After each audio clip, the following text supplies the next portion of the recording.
Tonight on the internet, we're taking names and getting things done.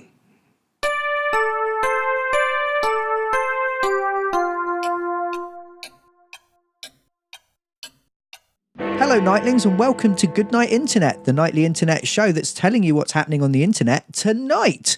And what night is it tonight, Aaron? Well, it's Fight Procrastination Night. Oh, I didn't actually warn you. Long. You know, you didn't. Yeah, I just thought I'd jump in there, get it done, bish, bash, bosh. Perfect. I've turned into Jamie Oliver. No one wants that, not even Jamie Oliver. No. So, procrastination then is the act of delaying or postponing something that should be done. Have you ever procrastinated? Have I never not procrastinated? Don't know. Are you delaying so you don't have to tell me the stories? Yes. Okay. Yeah, no, I'm a hideous procrastinator. Terrible. Everything I do has to be procrastinated. Okay. I find an excuse to absolutely put off everything. Okay. I blame it on my ADD. Okay. But it might just be because I'm lazy. I'm not entirely sure which.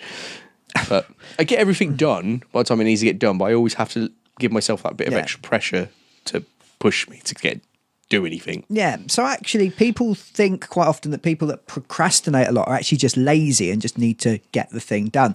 But there are lots of different reasons why people put things off. And actually, it can make people feel quite bad about not doing the thing that needs to be done. The biggest act of procrastination in my life was probably when I was at university.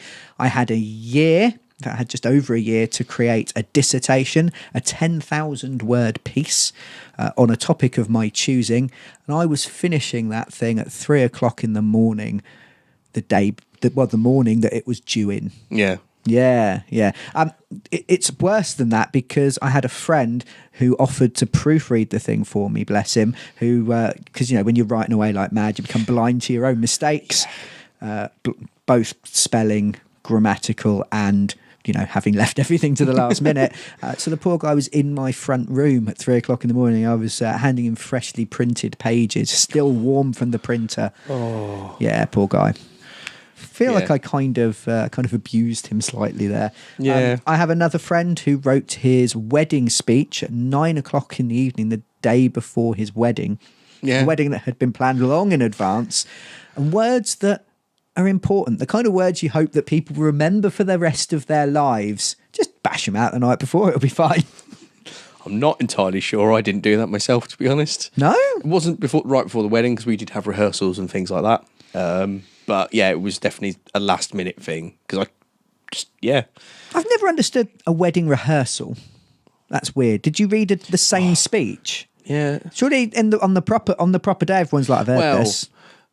We read bits of the speech, not all of it. So just little snippets of just to get used to the like a teaser. Yeah. Like tweeting an excerpt of a book just to grab the audience's attention. Or a gif of an internet show. Dearly beloved, we are gathered here today to, you won't believe what happens next.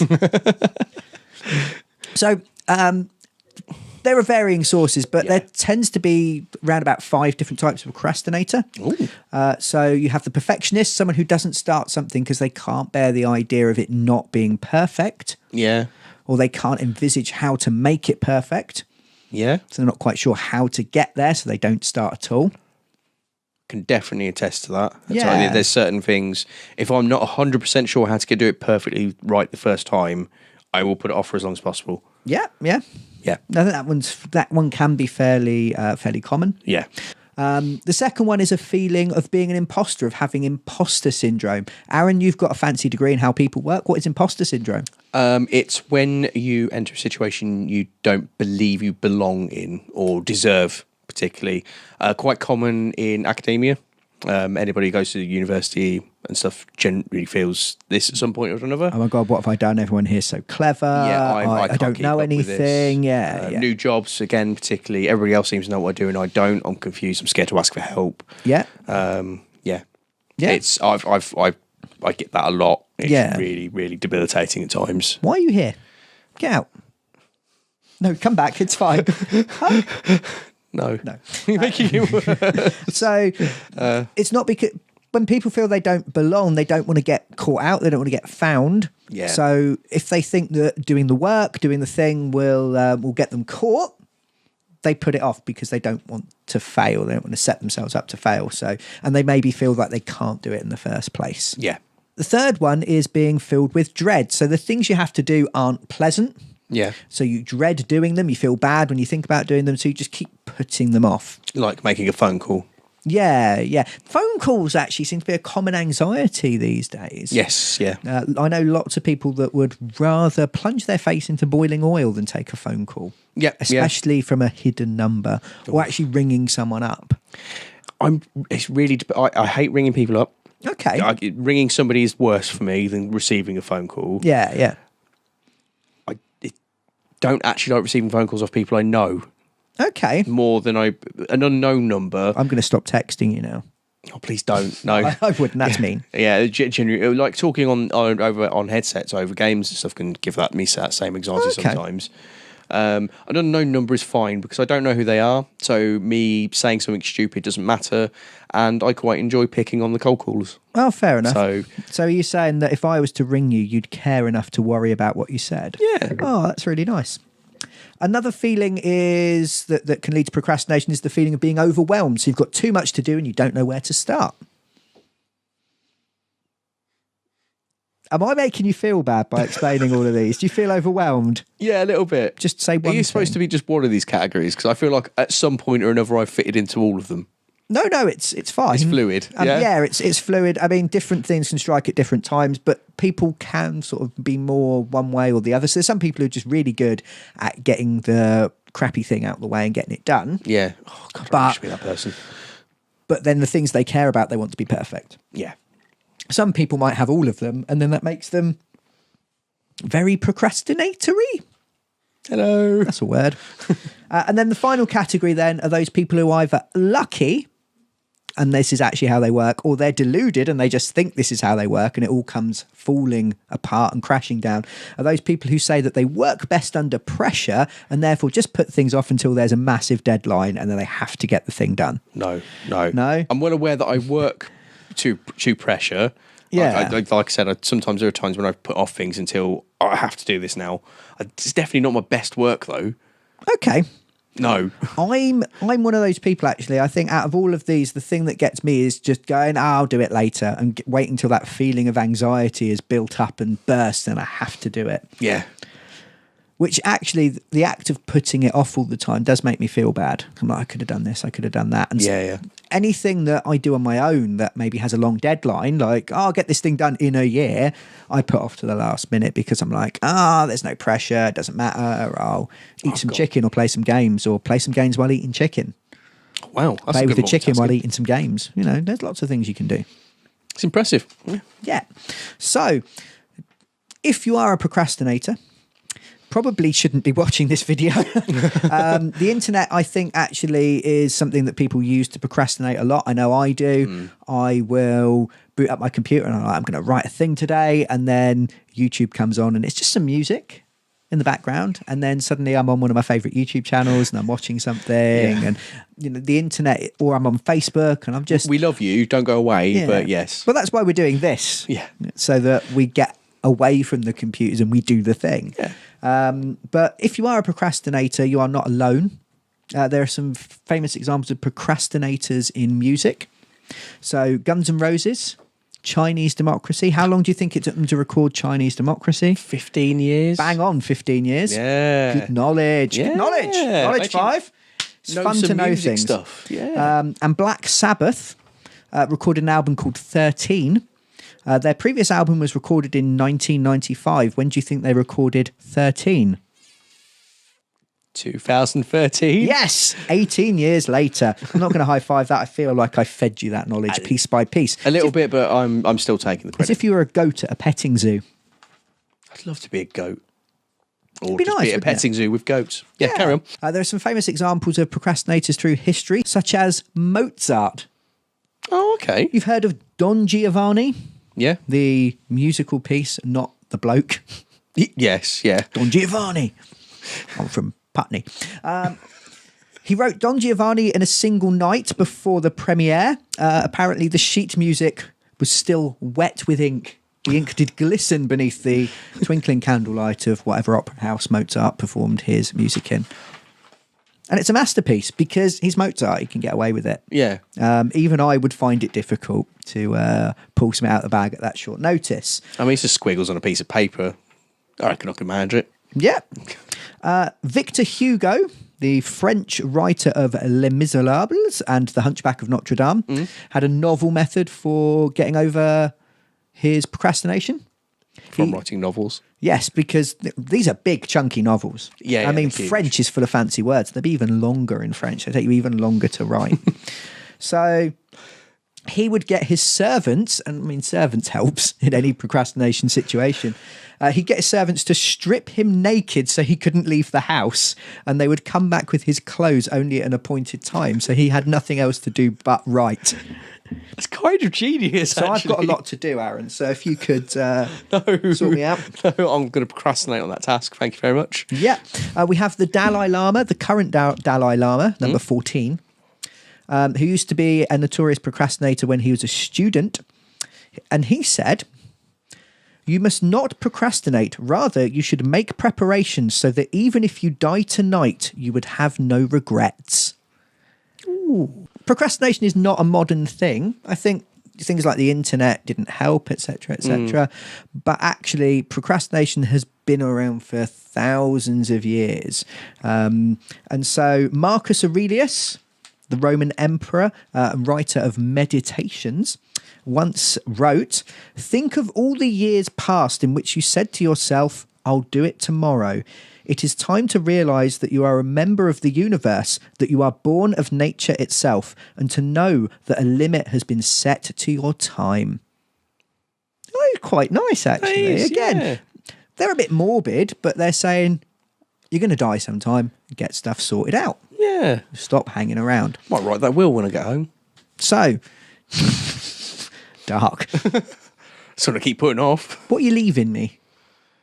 Don't know yet. Let's have a look. Okay, that's fine. Think of me when you think of death. So, do you have any tips, Aaron, for avoiding procrastination? It really depends on where you are with things. If you're feeling overwhelmed, avoid lists. Okay. Or pick one thing and break it down into little smaller tasks. Okay. Small wins are always a massive bonus to this. I can achieve Little that. victories, we used Yeah. to call them in my retail days. Yeah. I can achieve that in half an hour. Cool. There we go. Get that done. That's nice and easy and quick. Give Cool. yourself a little bit of a treat. You give yourself Yep. a treat for doing something. It's always good. So one of the main things that a lot of experts agree on is that you can get into a cycle of guilt. You don't do the thing, so you feel bad. Then you think about the thing and you're used to feeling bad about the thing, so you don't get it done. And you just get into this cycle of guilt of not doing things and feeling bad about it. Yeah. So the key is to forgive yourself. Go, okay, I didn't get the thing done in the past. That's fine. I didn't do it. It's okay. I forgive myself, and start with a clean slate. So goodwill hunting yourself. I know we keep referencing this a lot, but That's not our fault, though, is it? no. So once you've done that, you can set yourself rewards. So once I do the thing, I can have A nap. a nap, a nice sit down with a cup of tea. I can dunk some biscuits in it, maybe. Yeah. You can, I'll treat myself to something, whatever it may be, some kind of reward. I find that really tricky because I get the idea of the reward in my head and then I cheat and just have the reward without doing the work. That's Yeah, I've because I done lack that. willpower rather than I'm a procrastinator. One thing that works for me, though, is to share your goals, have someone else check in with you.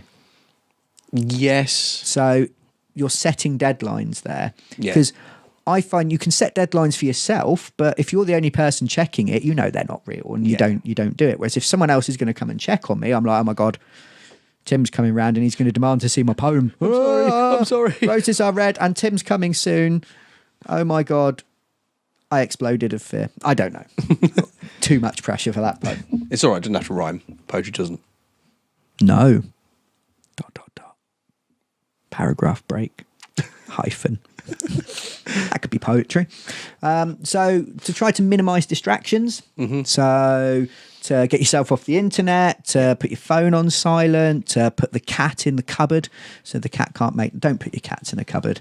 But make sure the cat is fed and watered and happy and safe. Non-lyrical music was also a good, because some people need the music to help concentrate. I know I do. Outside noise distraction, tap dripping will be enough to distract me. Yes, yeah. But- Some people who are especially very sensitive to noise, having something to cover the background noise, but also you can kind of drift in and out of it, and it helps you maintain your full focus elsewhere. Yeah. Classical music is supposed to be very good for helping with concentration. Something to do with the tones and the instruments used. That has been backed up by scientists Yeah. using methods. So, yeah, that is one that has I'm fairly been sure used. there is some EDM that is on that same list as well. Surprisingly. EDM? Electronic dance music. Oh, is that young people's things? Yes. Sounds lovely. Or I'll old check it out. people's things, depending on what you listen to. Okay. I'm obviously in the middle and don't understand. So another thing is to change one thing at a time. So don't set 47 New Year's resolutions. I'm going to go to the gym and I'm going to write my novel and I'm going to be nice to everyone and I'm going to get a haircut and I'm going to sort my life out and I'm going to start saving. And yeah, it's too much. It's too overwhelming. So just change one thing at a time and try to get it to stick as a new habit. Yeah. And once you've decided on that change, make it today. Don't put it off. Even if you just do something very small towards that goal. It only takes, I think, 2 to 4 weeks for a habit to kick in. Yeah. So if it's something you want to be doing on a regular basis, if you can keep yourself consistently doing that for that time period, it'll start becoming second nature and become a lot easier and free up that willpower and time to not procrastinate on other issues. Yeah. And because you've succeeded at something, you can look back at it and go, I did that, it worked. Yeah. Try again. I did one thing today. Yeah. And then tomorrow you do the one thing again. And then the day after you might do 2 things. Or you might do the one thing for slightly more time. Yeah. Another way of doing that is rather than saying I'm going to do some writing, that's very vague, for instance. You might say I'm going to write this many words. Yeah. Or you might say, actually, I'm just going to write for 25 minutes. Have you heard of the Pomodoro technique? Yes, I've used that multiple times, actually. Yeah. Yeah, I completely forgot about it when we started talking about this, but I had an app for it. Yeah, so 20 to 25 minutes, depending on your mindset. Yeah. You work for that time period and then you take a 5-minute break. Yeah. To essentially do something else and then you away from whatever it was. Yeah, and then you come back to it. So I tend to try to chunk my productive time into hours, and I'll do 20 to 25 minutes. I have a 5 or 10 minute break, and then I'll do 20 to 25 minutes again, and then that thing is done. Yeah. And I can kind of tick it off my list and feel sort of satisfied. Yes. Last 2 then, motivational songs. So a bit of music to get you in the mood. Do you have a motivational song, Aaron? Get Over It by OK Go. Okay, go. Tell me about this. It's just a really upbeat song that just tells you to get over it. Okay. Over and over and over again, but it's not done in a really sort of malicious, patronising way. Yeah. It's done quite upbeat and perky, and I don't know, just quite energises me a little bit. Just feel quite a positive feeling song. Yeah. So have you got one that helps motivate you then? I like anything kind of angry. Okay, yeah. So I quite like music by, guys that are angry at their dad, shouting over some angry guitars. There's a Hatebreed song called I Will Be Heard, which is all about finding your voice and getting things done and not allowing people to like spit in your eye. It's always good advice. Yeah, I mean, it's quite aggressive, but it is one of those songs that just kind of gets me in the mood to kick ass, take names and get stuff done. Yes, yeah. Yeah. And the last thing is just to make what you're doing fun. So if you can gamify something in some way, if you can do it in an enjoyable manner. A lot of people like go and do their work outside if they're working from home, for instance, something that's enjoyable to go along with the thing you've got to do. Yeah. Cool. Excellent. So if you've got any stories of your own about your procrastination or any tips on how to avoid procrastination, pop them in the comments below. We'd love to hear from you. And if you really enjoyed this video and you haven't done so already, please like, share and subscribe, because it's the best way for us to kind of get things rolling, keep the channel growing and be able to produce more episodes for you to enjoy. Yeah. I feel good for having got that done, actually. Yeah. Nice satisfaction to it. I don't feel guilty anymore. Excellent. So until next time, good night, Internet.